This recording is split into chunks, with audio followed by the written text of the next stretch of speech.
Ever since she was a little girl, NYU journalism senior Jorene Ho has experienced life through a camera lens.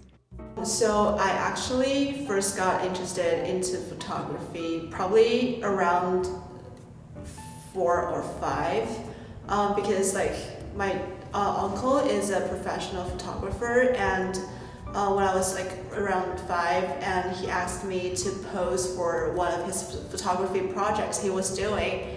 And actually during the breaks, I just accidentally picked up one of his cameras he owned and just started playing with it and just immediately falling in love with it.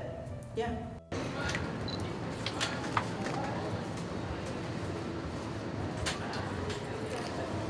Her took up photography as a side gig only 5 years ago, doing street photography and taking portraits of her friends.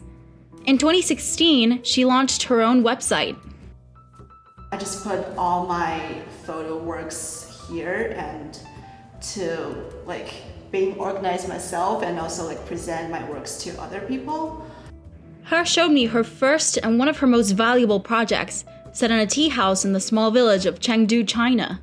So they're mostly elderlies and little children and cats and dogs, but they're all having tea and seeing really traditional performances. So I just fell in love with that place and stayed there for 2 months and just immerse myself to their culture. One of the images stood out. So when I first met this man, he was over 90 years old, and he's been here for starting when he was 30 or something. Yeah, he was one of the first guests over there who started talking to me. Her subject had only one request. He asked me, is it okay if I smoke in front of camera? And I said, yeah, sure, of course, why not? And then he just took a really deep puff from his cigarette, and yeah, this is how I got this picture.